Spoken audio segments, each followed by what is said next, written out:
Comscore नुसार आता isakal.com आहे देशातील नंबर 1 ची मराठी न्यूज वेबसाईट।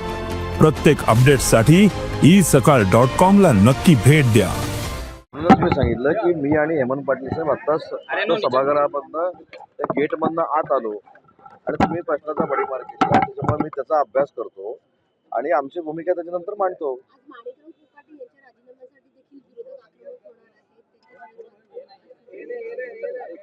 मला असं वाटतं की विरोधकांना महाराष्ट्राच्या विकासापेक्षा या सगळ्या गोष्टीमध्ये फार रस आहे। त्याच्यामध्ये कोण सामील असेल, त्याच्यामध्ये कोण गिल्टी असेल, त्याला पाठीशी घालण्याचा काही संबंध येत नाही। पण महाराष्ट्राच्या विधानसभेमध्ये महाराष्ट्राच्या विकासाची देखील चर्चा झाली पाहिजे।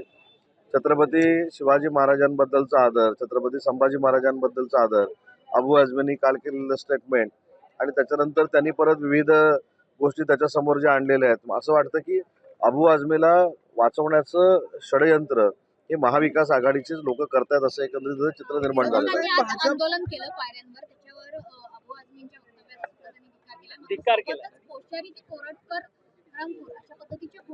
मी तेच तुम्हाला सांगितलं, मी तेच तसं आवर्जून कालपासून मी हेच सांगतोय की अबू आझमीने जे वक्तव्य केलं होतं ते विधानसभेचे सदस्य म्हणून, कायदा बनवणारा एक सदस्य म्हणून केलेलं वक्तव्य होतं। त्याचा जाहीर निषेध आणि निलंबनाची मागणी आम्ही सभागृहामध्ये केली, परंतु त्याला त्यांचा ट्रॅक बदलण्यासाठी किंवा त्यांना वेगळ्या मार्गावर नेऊन संरक्षण देण्यासाठी महाविकास आघाडी वेगवेगळे कंगोरे समोर आणते।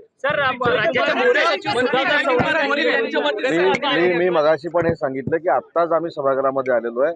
काय पत्र दिलंय, काय पत्र नाही दिलंय, त्याच्यावर काय उल्लेख आहे, हे सगळं घेऊन आम्ही त्याचा खुलासा करू।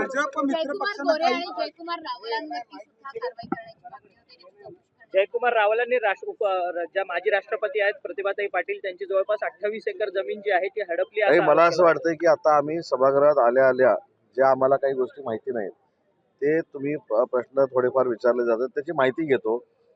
एक यादी जर मला दिली तर त्या सगळ्याचं मी जशी प्रश्नपत्रिका सोडवतात तशी प्रश्नपत्रिका सोडवतो आणि नंतर पोडियमवर येतो। पण महायुतीमध्ये कुरघोडी सुरू आहे का? कारण की सातत्याने अजिबात कुरघोडी कोणी कोणावर केलेली नाही, म्हणून म्हटलं सभागृहात जरा जाऊ दे।